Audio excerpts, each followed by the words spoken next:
Like the Freemasons, the Illuminati, their concepts and esoteric knowledge traces back thousands of years to the Egyptian mystery schools and religion. However, this order was first publicly identified in 1776, the same year America signed the Declaration of Independence.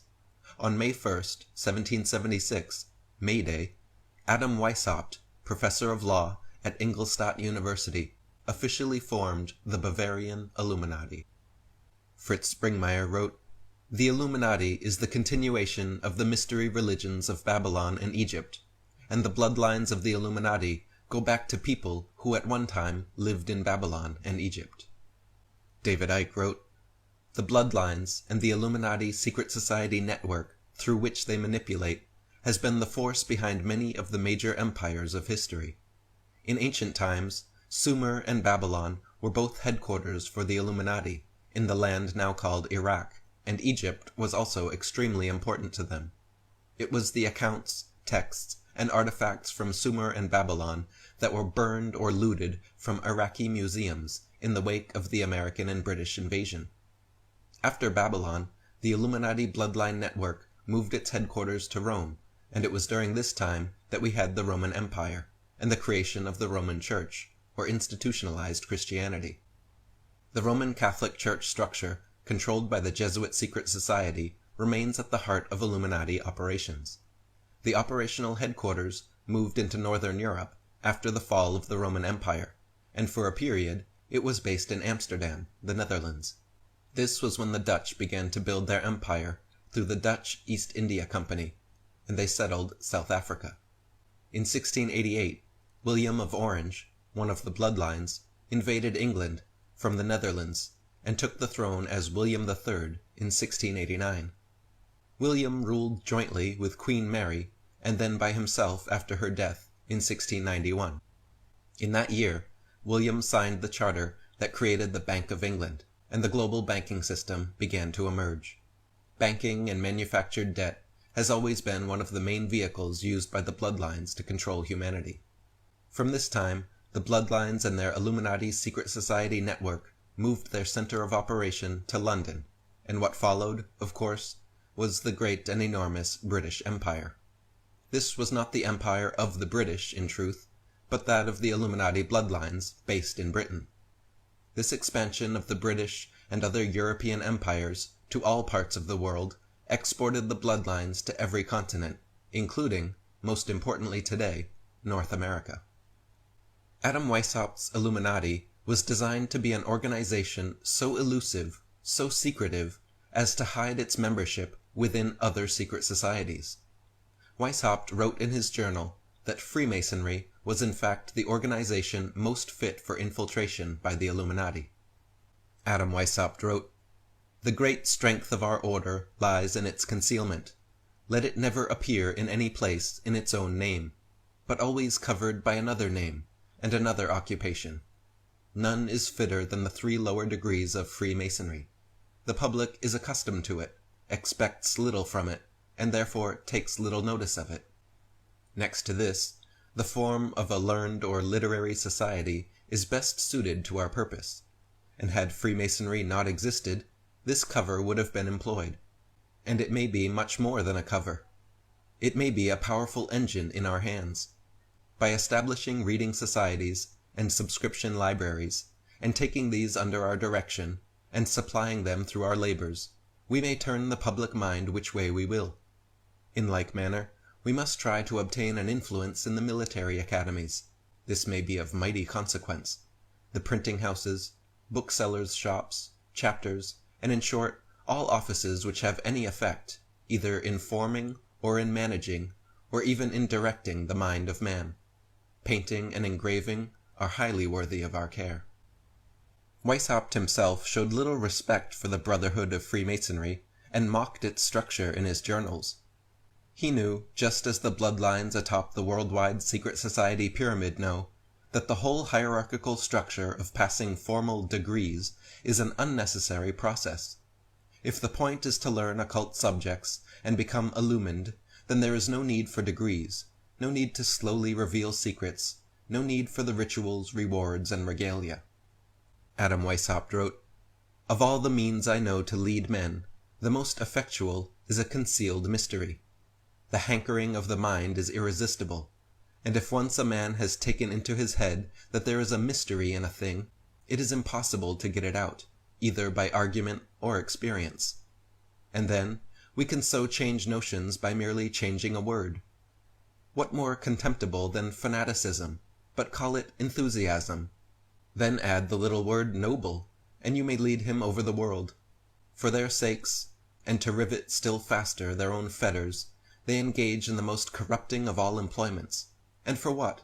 To learn something more of an order, of which every degree explodes the doctrine of a former one? Would it have hurt the young illuminatus to have it explained to him all at once? Would not this fire his mind, when he sees with the same glance the great object, and the fitness of the means for attaining it? Would not the exalted characters of the superior, so much excelling himself in talents and virtue and happiness, otherwise the order is good for nothing, warm his heart, and fill him with emulation, since he sees in them that what is so strongly preached to him is an attainable thing? No, no, it is all a trick. He must be kept like a child, amused with rattles and stars and ribbons, and all the satisfaction he obtains is, like the Masons, the fun of seeing others running the same gauntlet.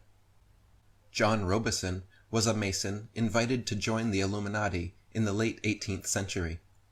After investigating the order, Robison declined the invitation and published a book which offered his conclusions instead, called Proofs of a Conspiracy Against All the Religions and Governments of Europe, carried on in the secret meetings of Freemasons, Illuminati, and reading societies.